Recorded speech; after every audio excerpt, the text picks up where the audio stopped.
what I didn't understand at the beginning, but now I understand, is when they talk about the community, it is important, obviously, a community. I've never belonged to a community, even as artist.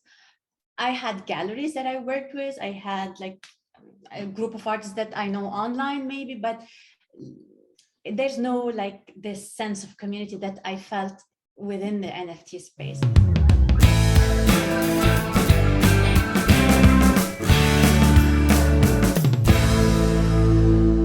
Thank you. Good afternoon. Hello.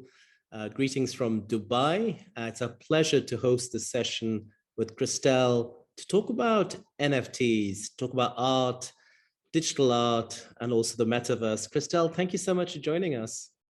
Thank you for having me, Ronit. I'm happy to be with you. Tell us a little bit about yourself. Tell us a little bit about how you got into digital art in particular and NFTs. So, of course, I've been creating art ever since I was a child, and then it was a traditional way of experimenting and experiencing different mediums, from oil to aquarelle to acrylic paints. However, in university, I majored in graphic design, and this is where it opened up a new world for me. I learned to use technologies, softwares, and in a way that I can create with. I was very creative in front of the screen, and after years of experience as a designer, as an in-house designer, I wanted to go back to traditional painting, but then I was trying to create something that is unique for me. So I combined my love and passion for drawing and painting together with my knowledge and experience in the softwares that I loved working on, and I created one style, and it's a process that mixes both. And this is how I started creating digital art. So I used to draw them, print them on canvas to imitate my acrylic paintings. They are both in the same style, but however, different mediums. So I used to do limited editions as printed on canvas from the digital art. They were purely digital. And then unique artworks, unique paintings made from acrylic and oil paintings, which are only original, available as original. And the digital art was very popular. I've been working in this type for 5 years now, and the digital limited editions, they were very popular even by galleries. They were very interested in my style, and for them it was convenient to buy like limited editions and for them to sell them, because I was working with galleries in Japan, in Belgium, in Italy, and in France. So this is how I started with the limited editions. And then 18 months ago, I started creating NFTs for the digital, and then now I'm creating for all my work, even the paintings, the painted ones.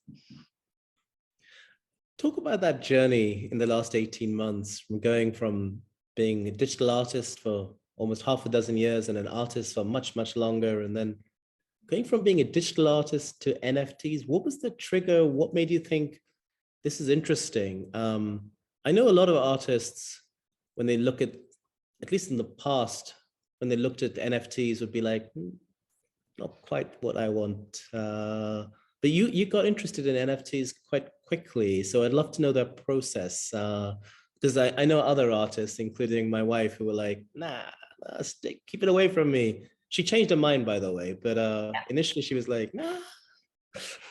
Yeah, you know, because NFTs, people are thinking like not JPEGs, PNGs or clip art or these pixelated images. For me, when a friend of mine explained it briefly 8 months ago, end of 2020, he was explaining what is a non-fungible token. And because I create digital art, what is that it is beneficial. He's just like, search it, just look into it and see how, if it's something you're interested in. Back then I had my gallery in the IFC. I was busy launching a new acrylic painting series, and but then I started seeing NFTs everywhere. When I went online, all the links, everyone was I was started reading and doing my own research about NFTs. And I understood how I understood it. It's like a digital certificate. And so fine, I do digital art. I've been doing this for years and years. And I had always, I needed to defend this, my digital art. I needed to explain to people that this is not a computerized artwork. This is not a photo. This is not a filter or, so there's a process that if I hadn't worked for years and years on these softwares, I couldn't have created this process to create them, besides the story and the creative process behind every artwork. So I like, you needed to convince people. They have this misconception about digital art, maybe because it's online, maybe because they can save it and you can have many copies of it. However, I feel the same with acrylic paintings as well. You can take nice photos and you can print them as much as you like. So for me, what clicked is that the certificate of authentication, it is digital, the blockchain, and how it's immutable. No one can edit anything. No one can argue anymore if this is the original, the proof of authenticity, the transparency, all of this convinced me that this is something that's very important for me. I wasn't thinking about creating projects or avatars or nothing like that. It transitioned. I just transitioned my digital art. I didn't. I just opened a channel on my website to pay with cryptocurrencies. This is how, like, I'm trying to adopt the technology at first. Meanwhile, although I could have created NFTs for my digital already, the series that I already have, but I wanted to create something related to the space. It was a new space, obviously, for me. In crypto as well, I started investing a little bit in that. And then I started learning the terminologies and the lexicon of the crypto world. They are so fun. And what I've done is beauty in diversity and DeFi, decentralized finance. This is the big statement. And I started creating unique editions, different artworks, originals, only available as NFTs, which is only virtual or digital only. And yeah, I started dropping them one after the other. And I started selling, and it was like I was very proud, and I felt very proud. Finally, I can say I'm a digital artist. I'm not only a painter. I'm not only an artist. Because I love creating on the computer. I love creating digitally, and I love to paint. So. But I was always like, oh no, I paint, this is my paintings and these are the prints, you know. So now I'm happy to say I'm a digital artist as well, and these are unique as well. So and the takeoff in interest and sales of your NFT version of art, when did that happen? And maybe if you zoom out and talk about NFTs more broadly, either globally or specifically in Dubai, what drove that pickup? There's a lot of interest in 2021 in NFTs. What triggered or sparked this interest in NFTs, do you think, from buyers? After the sale of people's artwork in December, was it? In December of, yeah. And then I started my account on Foundation in February when they launched. So a friend, an artist friend, sent me an invite, and he's like, this is like OpenSea, but it's more, it's by invitation only, so it's better. And this is like, I had one work on OpenSea, I delisted from there the day before, and then I listed it on Foundation and it sold. And I think it was maybe the media and the talk about the auctions and all these like highly priced auctions that in December, it brought the hype here. And yeah, but it was still very new. It was very difficult to explain the NFTs. I've done many podcasts since then and like many interviews with the media. And I needed to, in my mind, I understand what I'm doing. I understand as much as I can, but then the technology was growing very fast and developing, and I needed to catch up with that. And a week in crypto or the NFT space is like a month. And so it kept on changing. Whatever I believed in February, that, okay, let me start accepting cryptocurrencies on the website, and then let me drop a one-of-one, like unique series, like I do with my work, with my body of work for the years that I've been doing that. And then later on, when I was I've seen how the one-of-ones, they were very like positively embraced, and everyone was buying them, and there's auctions and there's bid wars, etc., and big collectors collecting my work. I felt, oh my God, there's a lot of there's a lot of room to grow in this space. Like, I can create different things. I can create now avatars. That was back then in March, in May, and June, the avatar started, and I wanted to create something like that. It was something that I was itching to create a project, not only the one-of-ones, because now I have the tool. Okay, there's the developer can do the smart contract for me, but now I can play as much as I like with one avatar. It's something that I used to do as a child. I used to draw dolls and dress them up with different clothes, gadgets, name it. I had like a bunch of them. So it was something playing in my mind. And I had the nice model, which is Satoshi. My first artwork was like a tribute to how I see Satoshi Nakamoto. It's a non-binary figure. So it was like the perfect model. And then I can play with this and create avatar from this, an avatar project in my own style, which is pretty nice. But then you start learning, oh, this is not simple. This is not as simple. You need the community, you need a team, you need to have a successful project, it's a lot of work. It's hard work. And as an artist, I cannot do everything on my own. So it took some time, and then this idea started to change as the space moved as well and developed. So okay, the avatars were a nice thing, maybe early in summer 2021. It was a thing. I was very excited about it, but then everyone started dropping NFT projects, like and I wasn't interested anymore. It's not me, it's not art anymore. I can't see and everyone started to talk about the utilities, and then I felt like as if the art is meaningless anymore. It needs a utility to come with it to have this big project that works.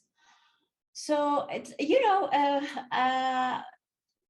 it's my journey, it's my own journey, and this is how I felt. Like sometimes I was very happy in the space, sometimes I was frustrated. It's not something that I relate to. Sometimes, yes, this is something that I would like to, grow in. And yeah, and up till now, I'm still creating digital art. I'm creating paintings as well. I'm working on my solo shows, but then we can talk whenever you want about the generative art series that I created as well.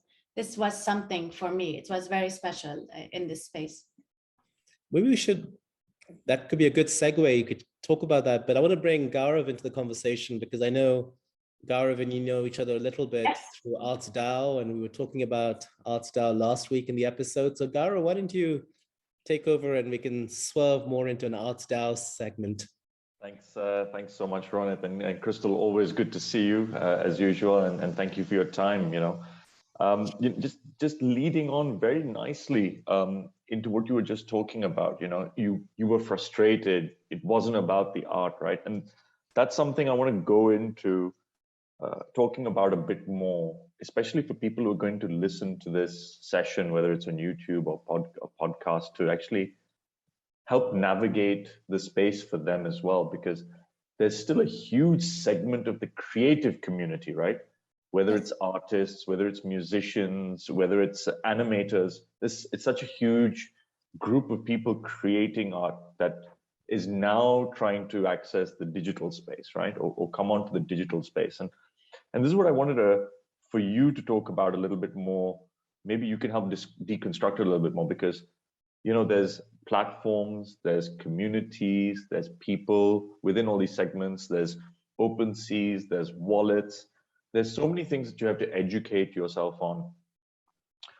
What are the top 5 things or 10 things that, if you were to go back and start your journey all over again, these are the things you wish someone would tell you to make your life super simple, to navigate this space from understanding the space and maybe even just embracing the space from a accounts point of view or a website point of view? Or, you know, what are the 5 or, you know, 10 basic things, or even 3 basic things you would say, this is what I wish I knew right from the beginning, that, you know, would help me understand your own path of building a community, selling your own art, or starting that journey of embracing the NFT and metaverse engagement?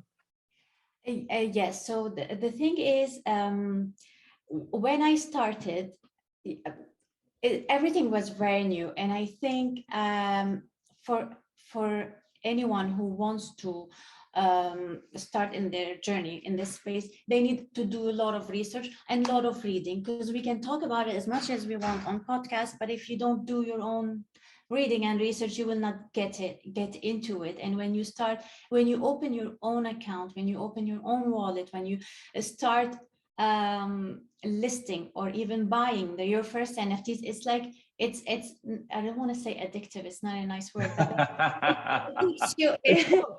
It takes you in, it's fun, and you would want to get your curiosity will be much more, and you would want to learn more.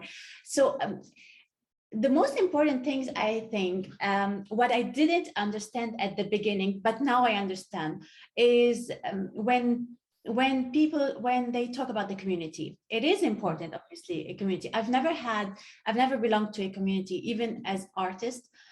I had galleries that I worked with. I had like a group of artists that I know online, maybe, but there's no like this sense of community that I felt within the NFT space.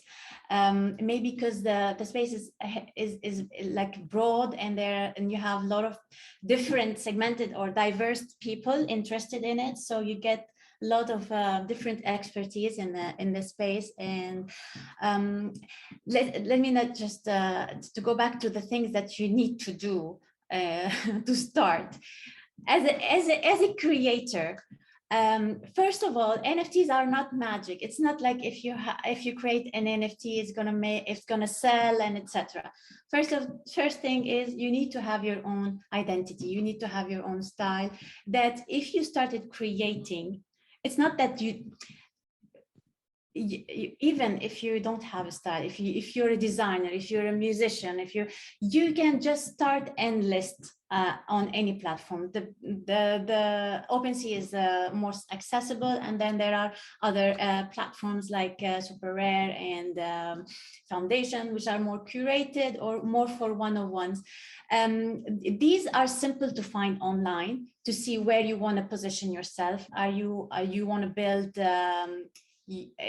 like unique artworks? You go to these platforms that are more curated. If you want to, if you're still trying your own style, your own design, you have the world to see your work. You are not restricted to your own local scene, so you can list them on OpenSea, on Rarible, these big platforms. Why not? You will be seen, maybe, and maybe not, but then you are trying. This is how you try. If you don't fail, you don't know, you don't learn, and you don't grow. So I think trying to do the things on your own, for example, from opening the wallet, as I said, opening your own accounts, doing the minor exchanging from fiat money to a crypto. I'm not a tech savvy or a developer. I have no idea. I'm not an engineer, but these are basic, and the terminology is harder than reality. So I think it's like any other social media or any online platform. So it's not, it's a basic, it's just the terminologies that are different and that we are not using fiat money. I think it's super interesting that you say that, and that's really what I was hoping you would say yourself without me trying to say it in the conversation, which is exactly that. I think the technology has come to a point now where I think the learning curve is actually very low. I think the threshold for understanding now is very low, and I also think the threshold for engagement is also much wider from an audience perspective. So you have two audiences which are talking to you now as an artist. You're talking to the NFT community, or you're talking to buyers who want to buy digital versions of art. And now there's a community that's coming that were traditional collectors that also want to expand their portfolio to digital art, right? So I think the space is going through sort of a gestation period, which is interesting. But you also said something that's very important. You don't have to be a techie to engage in the space. Open seas and everything else allows you to do it. So I think with a little bit of reading, having your MetaMask wallet and everything else, you can do it. But you couldn't do this 4 years ago because, you know, I remember when we were first talking about blockchain and, you know, talking to people from the Global Blockchain Council, when we have these sessions with the Dubai Future Foundation office here in Dubai, the Prime Minister's office in Emirates Towers. And there was an article that came out in 2016 about a musician called Imogen Heap, who had actually moved her entire process of her music being bought and royalties being distributed purely on blockchain. Oh. So she had started that back in 2016. How successful it was, I'm not sure, but I imagine if she did it today, the audience and reach, plus the royalty distribution from a community perspective and fan engagement with OpenSeas and MetaMask the way it is totally different today. And you know, yeah, and my own personal experience with this is a very, very, very expensive one. A confession, I think I'm in danger of committing this to the record, is that I almost bought the entire first catalog of Beeple Crap, and the only reason I didn't do it is because I didn't have a MetaMask wallet.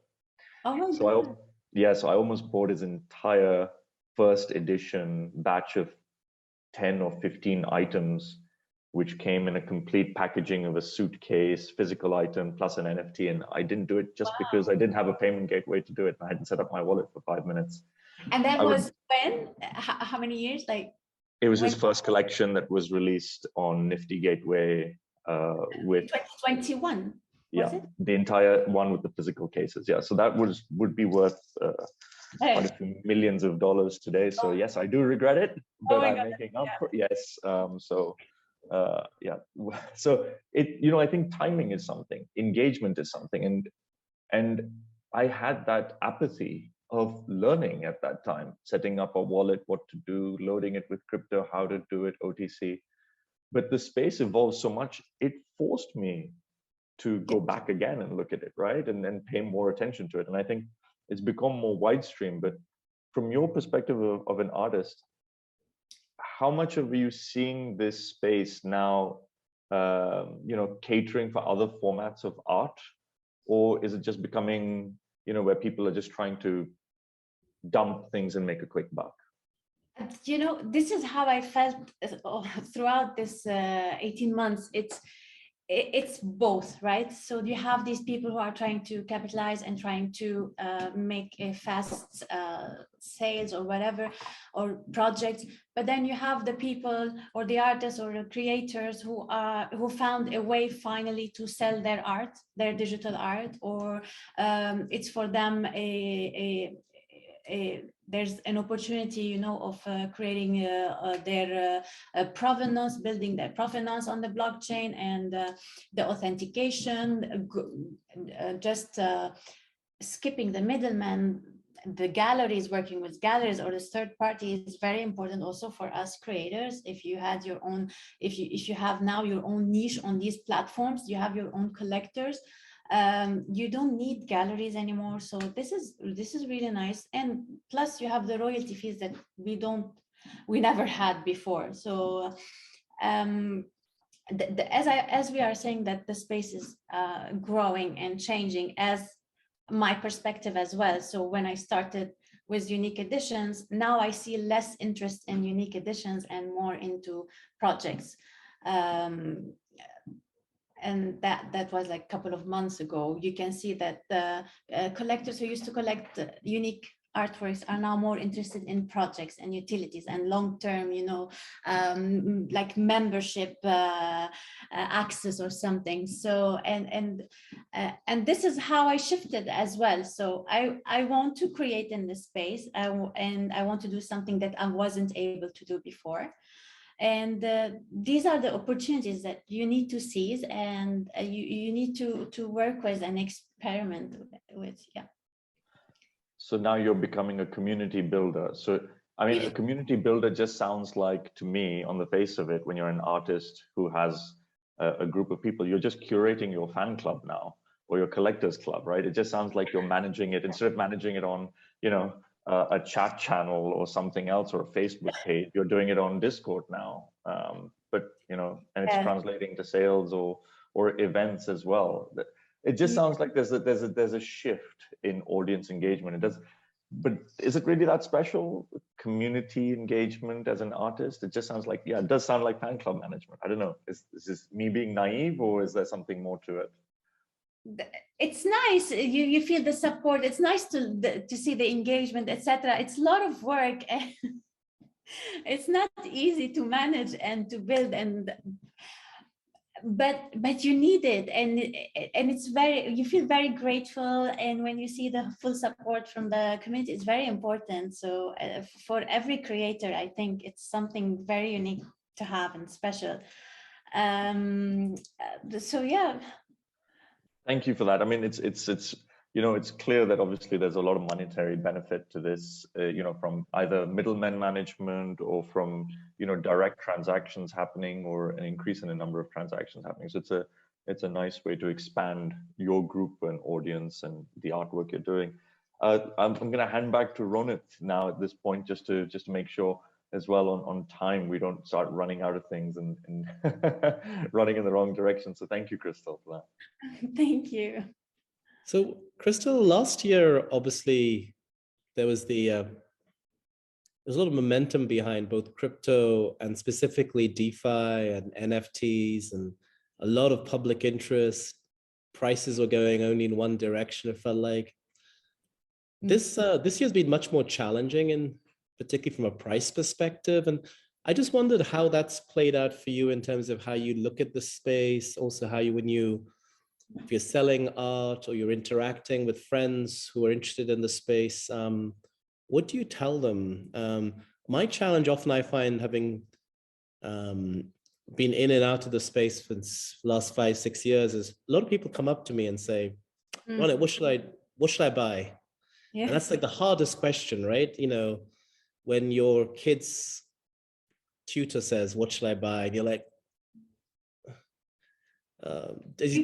do your own research, kind of, or your personal trainer, right? I mean, this is Dubai. So the number of times my PTs ask me, what should I buy? And they're like, yes, don't ask. I wouldn't want to advise anyone. So, how do you navigate this, in particular the context of this sell-off we've seen that's been pretty brutal across all risk assets, including crypto? Has it changed anything for you? It doesn't, because I think with any investment, if we've done it in this period, it would have been not a great one. Actually, it's not only in crypto or NFTs. For the first, say, I don't know, 8 months, maybe I was very busy creating. I wasn't investing like properly into NFTs. I started investing when the prices were going nuts and crazy. I've invested in a couple of nice projects, actually, which I think these are long terms. Long terms, short terms, yeah. And then now the market it's a bear market, the prices dropped, etc. So I'm not very lucky in this aspect, but I feel like I think about them as art, and their value, it's either will go back up, or it's something nice that I will always have. So it's not for me to just flip and, I don't know, make fast money. In terms, like, when people ask me, what should I buy? How should I buy? When we worked with art, when I worked with ArtDAO on the generative art series that I created, the main focus was the utility, because we had a very nice community that it was growing, and we wanted to do something that is beneficial. And for me, I'm an artist. I don't have the time to search the market for the good project. How can I make money in this space? And which you need a full-time, it's a full-time job. I don't have the time, I don't have the knowledge maybe. So we found this nice utility. It's like a fund.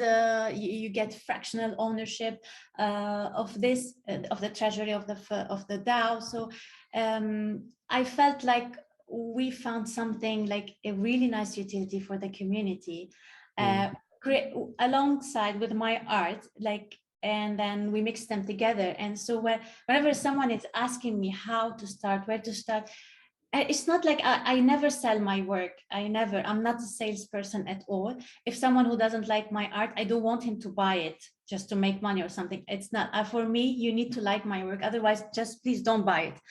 So I'm not this type of, I'm not a salesperson. I really need people to love my work before they buy it. And then when people ask me where to start, for me, this project, the Eternal Gates with ArtDAO, it's a no-brainer. If everything goes bad, you will have the art. You can still have the art, but and if everything goes fine, and which the space is staying, is not going anywhere, and I believe in this is the future. The crypto will stay, everything will stay. So this fund part, that and the way they are deploying funds and how they will grow it, etc. It's very nice, because people are looking into the projects to make some money or to invest in, but you don't have the knowledge. And I've bought into a scam project. I've lost some money in this project, and a lot of my friends did the same, and they come to me and say, look, I bought this Bored Ape. You cannot buy a Bored Ape for 1 or 2 3 ETH. This is not the price. You cannot buy that. So because people, you need a lot of research, and the scammers are so creative, and even more than us, and they can trick you. And so I would say what we created with ArtDAO, it's a really nice project from an artistic point of view and the return and investment point of view. So for me, if I want to look into investing in this space, it's either I'm looking at the art, if it's a good art, or it's a membership to something. The utility is something that is useful to me, or so this is my only advice that I give. I cannot give any other advices in investment or yes, especially in crypto and NFTs. It's magic. It's not even. I think you've already given us enough advice, information, color, context. Thank you for joining us today. It's been awesome to listen to you talking about how your journey from digital art into NFTs and the joys of owning or participating in this world for the art, as well as the community. And the money, if it comes, is great, but it's impossible to, in the short term, to be too focused on that. So, Kristel, thank you so much for joining us today. Thank you so much. Thank you for having me. I enjoyed it a lot. Thank you. Pleasure to have you.